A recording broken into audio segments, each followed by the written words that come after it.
کیا آپ نے کبھی سوچا ہے کہ ہمارا پلانٹ ارتھ اتنا اسپیشل کیوں اور کیسے ہے؟ کیا چیز اس پلانٹ کو پورے سولر سسٹم میں ایک واحد لائف سپورٹنگ پلانٹ بناتی ہے اور ہمیں اسپیس کی ہارشنس سے بچا کے وہ ایئر فراہم کرتی ہے جس سے ہم سانس لیتے ہیں؟ تو آئیے جانتے ہیں اس ویڈیو میں، تو جڑے رہیے ہمارے چینل ایکسپلورر سے۔ اس کی ایک وجہ اس کے گرد موجود ایٹماسفیئر ہے۔ ایٹماسفیئر گیسز کا ایک پیچیدہ نظام ہے جو ہمیں بہت سے خطرات سے بچاتی ہے۔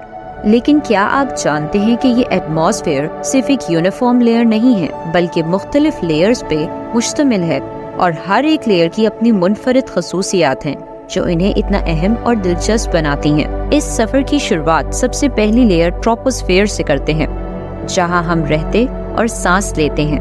ٹروپوسفیئر زمین کی سطح کی سب سے نچلی لیئر ہے جو سطح سے 13 کلومیٹرز یعنی کہ 43,000 فیٹ کی اوسط اونچائی تک پھیلی ہوئی ہے۔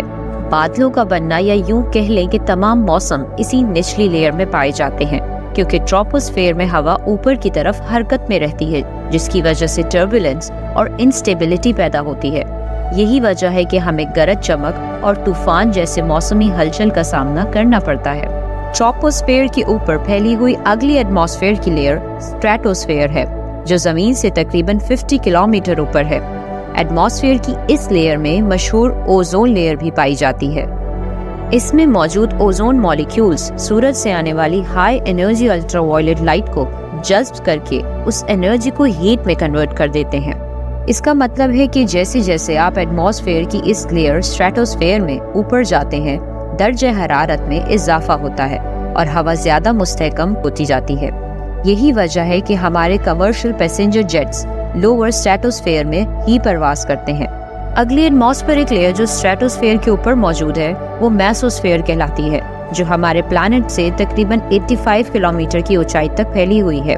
یہ ایٹماسفیئر کی وہ لیئر ہے جو ہمیں اسپیس سے آنے والے سب سے بڑے خطرے میٹیورز وغیرہ سے بچاتی ہے۔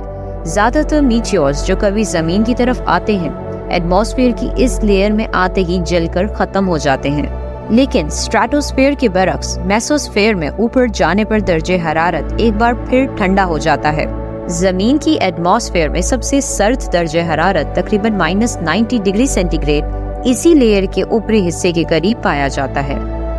میسوسفیئر میں ہوا سانس لینے کے حساب سے بہت پتلی ہے۔ اس کا اندازہ اس بات سے لگایا جا سکتا ہے کہ اس لیئر کے نچلی حصے پہ ہوا کا دباؤ سطح سمندر پہ ہوا کے دباؤ سے 1% سے بھی کم ہے، جو مزید اوپر جاتے جاتے نہ ہونے کے برابر ہو جاتا ہے۔ اس کے بعد تھرموسفیئر نامی لیئر موجود ہے۔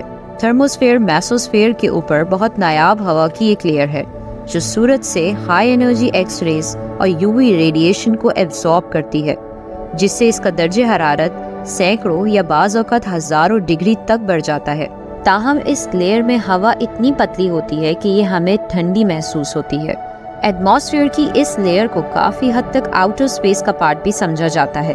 انفیکٹ ہماری ارتھ کی ایٹماسفیئر اور آؤٹر اسپیس کے بیچ جو باؤنڈری ہے، جسے کارمان لائن کہا جاتا ہے، تقریباً 100 کلومیٹر کی اونچائی پہ اسی تھرموسفیئر میں آتی ہے۔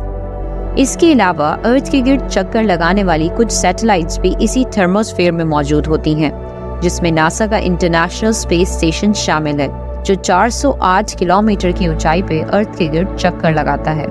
اب باری ہے ایکسوسفیئر کی، جو ارتھ کی ایٹماسفیئر کی سب سے بیرونی لیئر ہے، جو آہستہ آہستہ انٹر پلانیٹری اسپیس میں غائب ہوتی جاتی ہے۔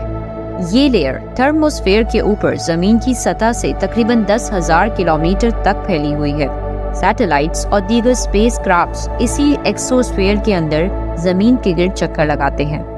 یہ تھا ارتھ کی ایٹماسفیئر کی ان لیئرز کا سفر جو ہمارے پلانٹ کو تشکیل دیتی ہیں اور ہمیں اسپیس کی سختی سے بچانے میں اہم کردار ادا کرتی ہیں۔ ہوپ آپ لوگوں نے اس ویڈیو سے کچھ نیا سیکھا ہو۔ اگلی ویڈیو تک کے لیے اللہ حافظ۔